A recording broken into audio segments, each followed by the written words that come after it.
yesterday's drugs were all about need, but tomorrow's will all be about desire. Let me explain.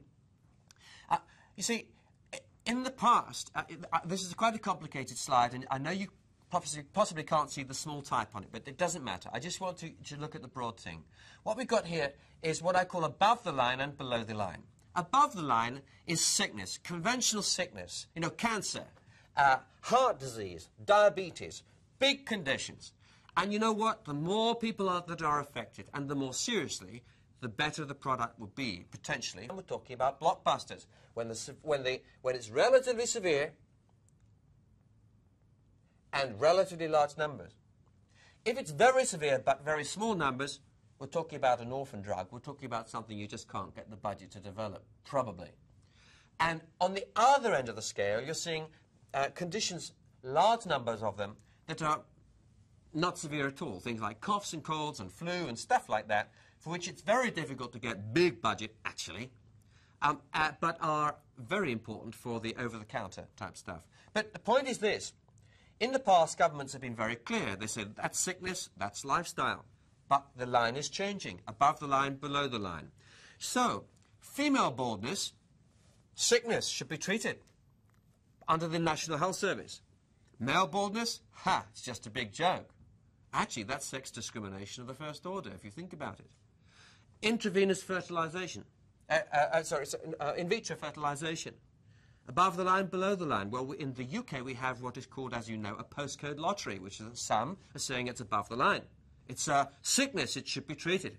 That every potential mother has the right to have in vitro fertilization for free. Others will say it's below the line. Why? Because, well, it's a lifestyle thing and we can't afford to do it. Breast augmentation.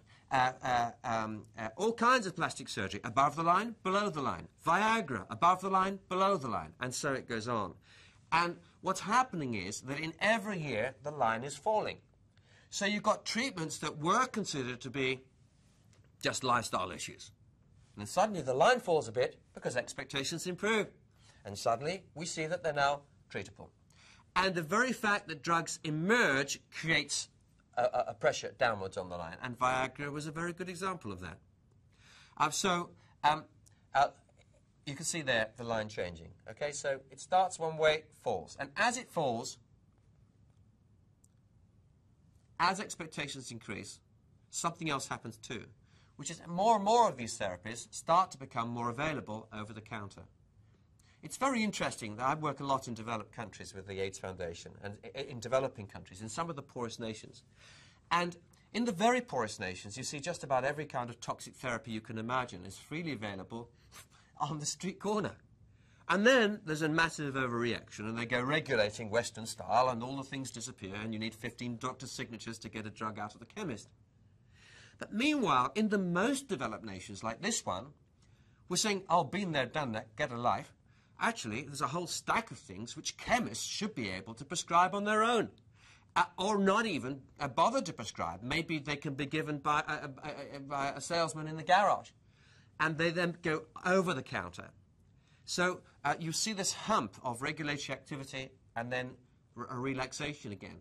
And that's very interesting because as the above the line and below the line areas grow, as the number of therapy areas that are considered to be treatable conditions grows, so too the number of things that our society is pushing out without medical cover is increasing. The number of do-it-yourself treatments is increasing. And this will have an effect on your areas as well. So, close to or on the line, things like chronic tiredness, repetitive strain injury, stress, addictions of various kinds, obesity itself. Is obesity a treatable condition? Above the line, below the line. It was considered to be just a lifestyle choice, below the line. Now, suddenly, it's above the line, big time. And we can expect that to continue.